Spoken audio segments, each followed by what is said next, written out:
Apart from piloting the Millennium Falcon and crashing it into the ground a few times, creating my own R2 droid, shopping in the markets of Batuu, they have some really weird stuff there.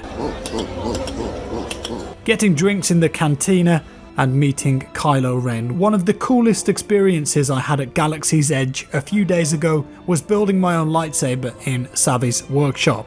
It's an awesome experience where you're taken into a secret room, you view a short performance and then go about constructing a saber of your own.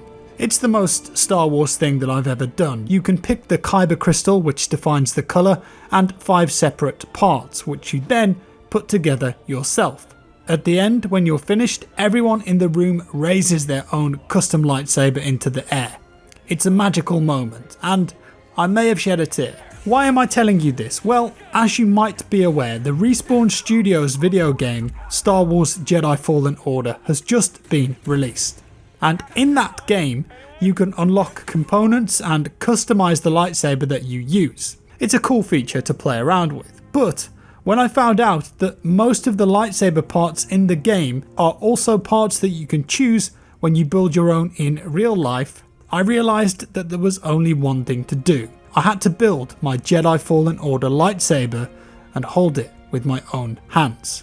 As it happens, I'm on holiday in Orlando at the moment, 15 minutes away from Galaxy's Edge, so I booked an appointment and headed there. When you visit Savi's workshop, they give you a menu, so to speak, of lightsaber parts with different disciplines, so you can get an idea of what to go for when you're inside. Some of the names on that menu are the same as those in the game too. The options are Peace and Justice, scraps and parts from fallen Jedi temples, and broken starships. Power and Control. These pieces are forged by dark side warriors and use remnants from the Sith homeworld and temples. Elemental Nature. The energy from these parts embodies the Force, and its parts are created from nature and living things. And finally, Protection and Defense. Mysterious materials with motifs and inscriptions that connect users with the wellspring of the Force. So you pick one of those, and then they quickly scurry you away into a hideout and the building begins. In game you can customize the colour, the emitter, the switch, the sleeve,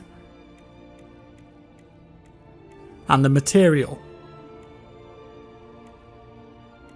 In real life, it's a similar but not quite identical process, but first things first, arguably the most important decision. You have to choose the colour. I picked green, and most of my playthrough I used that colour too. So in real life at the start, I went for the green kyber crystal and I inserted it into the core of my lightsaber. When you put it in there, it makes a little noise to confirm that it's correctly in position.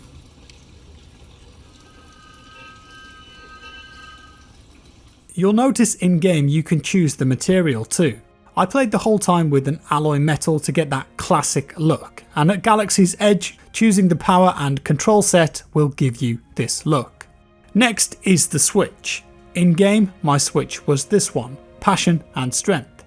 In real life, this section of the lightsaber is made up of 2 component choices, the switch and the upper sleeve. So I picked the 2 that matched and I attached them like so. The switch goes on first, and then the upper sleeve.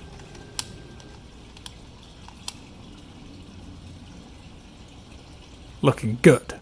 The lower sleeve in game also belongs to the Passion and Strength category, and it looks like this, very imperial. And in real life, here it is, exactly the same. So let's equip that onto our saber.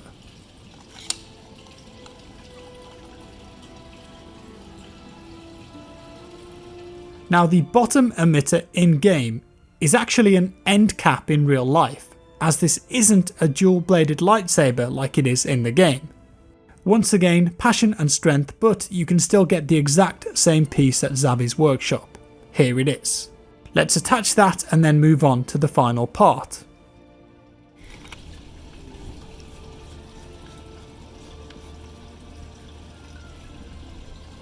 The top emitter in game is called Duty and Resolve. Very simple and elegant design. And here it is in the flesh, exactly the same. The attention to detail is brilliant. Let's attach it now and complete our real Jedi Fallen Order saber.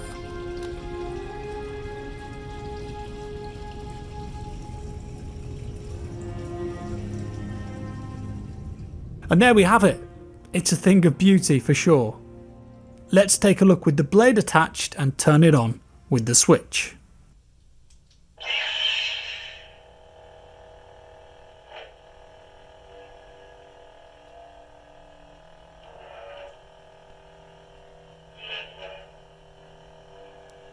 Look at that comparison again though. Top emitter, upper sleeve, switch, lower sleeve and end cap. All the same as they are in game. Now you might be wondering, hang on, what's that weird brown bit about and why is the bottom sleeve duplicated a bit? Well, it's complicated, but without spoiling the story of the game, certain things happen during the campaign that alter how your lightsaber looks. When you start the game, you can't customize the bottom part of it, for example. It doesn't have a lower sleeve or end cap emitter option. And it looks like this, all busted up. And then later on in the game, you get the double bladed lightsaber, which gives you the option of another sleeve and emitter to choose from. But that one duplicates the sleeves and end caps, and that wouldn't work with my objective here. And finally, something else happens that changes your lightsaber one last time, and it adds that brown bit and extends it a little. But what this does do is allow you to have different bottom sleeves and emitters than the ones at the top. It doesn't duplicate them anymore. Therefore, it's the best match to what you can build in real life, if that makes sense. I kind of wish that Respawn would let you downgrade the lightsaber and go to a complete single bladed build. Unfortunately, you can't do that at the moment, but that would be the way to get this looking perfectly one-to-one as it is in real life. In general though, I'm so happy with the way this turned out. I think it looks great. It feels surprisingly weighty too, and the green blade looks incredible in the dark. It even makes noises and clashing sounds if you hit something with it.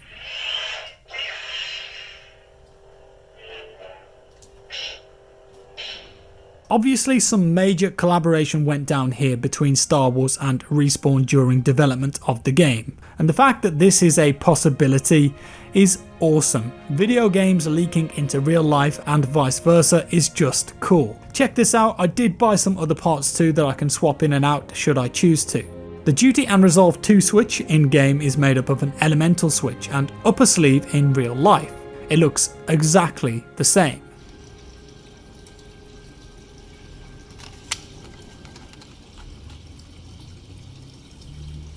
The lower sleeve here in game is classed as Elemental Nature. It's the same design apart from the middle band is filled in with a dark brown colour. In real life it's a silver grey, the same colour as the rest of the sleeve.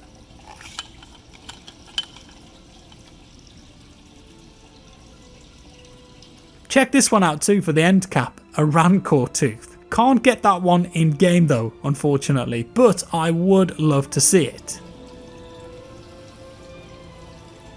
And finally, this emitter, for example, in real life looks awesome on the end of my original design. It's very Darth Vader. Unfortunately, you can't unlock it or equip it in game, but if you look carefully you can see it on the bottom left when you customize your lightsaber in your ship, the Mantis. It's hidden all the way down there. I wonder why it was left out of the customization though. I guess we may never know. With that said, that's all for today and I hope you enjoyed this video.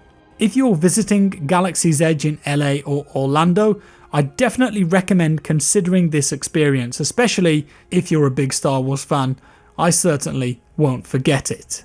Thanks for watching. If you liked the video, leave a like. If you didn't, a dislike. Subscribe for more and I'll see you in the next one.